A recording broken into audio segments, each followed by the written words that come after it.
What do you do when the person you trust most stands by while someone else humiliates you?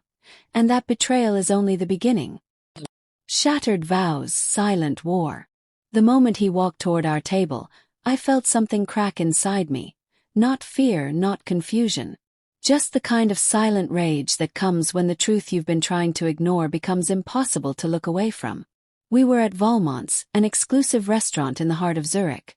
High ceilings, warm lighting, and the sound of a baby grand piano drifting through the air.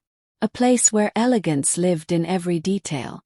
But to me that night, it felt like a cage dressed in gold. Across from me sat my wife, Celine. Her raven-black hair cascaded in waves over one shoulder. Her wine-colored dress perfectly framing the grace she carried so effortlessly. But beneath the polish, her eyes were far away. Cold, distracted. She'd been like that for months now. Late nights at the firm. Whispered phone calls in the bathroom. Sudden work trips. I knew something was off. I just didn't want to admit it. I had planned this dinner as a last-ditch effort. Maybe we could reconnect, maybe peel away whatever wall had risen between us. But that hope shattered when a shadow fell across our table. A man in his mid-30s, tall, athletic, and oozing self-importance, stood over us like he owned the place. His tailored charcoal suit clung to him like it had been stitched by the gods, but no fabric could disguise the smirk on his face. "Celine," he said smoothly, ignoring me completely. "Didn't expect to see you tonight." Her breath caught. Her wine glass hovered in midair. "Nolan," she whispered. It wasn't just surprise. It was guilt. Nolan. I'd never heard the name before. But I could tell from the way he looked at her, and worse, the way she looked at him, that this wasn't a chance meeting. He extended a hand to her across the table, bold and deliberate. "Why waste your time with this suit?" he sneered. "Come dance with me, then I'll show you what a real man can do." The restaurant hushed. Conversations paused. All eyes turned toward our table. Celine froze, her fingers still lightly gripped by his.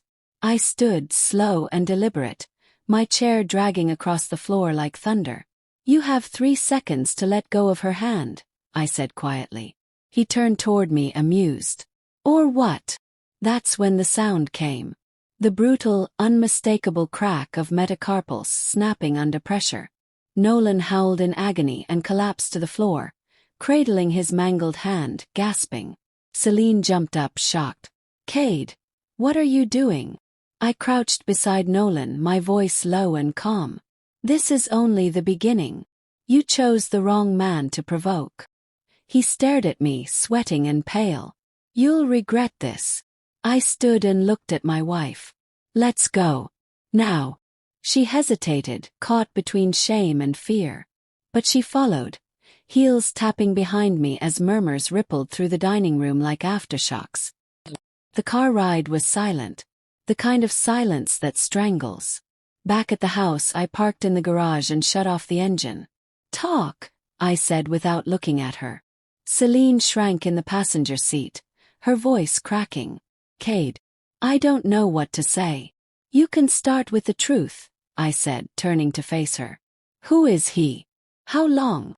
Tears welled in her eyes, but my sympathy had died months ago. 6 months, she said finally.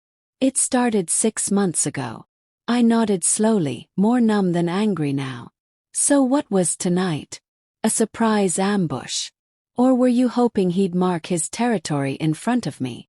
He gasped. "I didn't know he'd be there, I swear." "Don't insult me, Celine," I snapped. "You knew. I saw your face." She broke into sobs, covering her face, as if her shame would buy forgiveness. But I wasn't here to hand out pity. The next morning, as Zurich's skyline glowed against the rising sun, I sat in my office overlooking the city. I wasn't planning revenge out of pettiness. I was planning it because betrayal deserves consequences. I started with Nolan. In less than 48 hours, I had his life mapped out. My contacts in finance pulled strings. His perfect online persona, fast cars, private jets, custom watches, was a fantasy held together with fraudulent loans and debt. He was a parasite, and I was the cure. With a dossier of financial crimes, lawsuits, and past coercions in hand, I reached out to an investigative journalist known for dismantling reputations in one column. The day of the annual Zurich Elite Gala, Nolan was exposed. Right there, in front of Switzerland's most powerful. The headlines hit like a bomb. Financier Nolan Bishop exposed in high-profile fraud scandal. His bank accounts were frozen. Assets seized. His name became poison. Meanwhile, I gathered everything I needed on Celine. Screenshots, call logs, emails. Clean, quiet portfolio of infidelity. When I handed her the divorce papers, she looked at me like a drowning woman. "You don't have to destroy me," she whispered. "You destroyed us," I replied. Our prenup ensured she walked away with nothing. She tried to contest it until I dropped the proof on the table. She didn't show up at the next hearing. Months passed. Celine's friends stopped calling. Her invitations dried up. Her family went radio silent, too ashamed to be associated with her.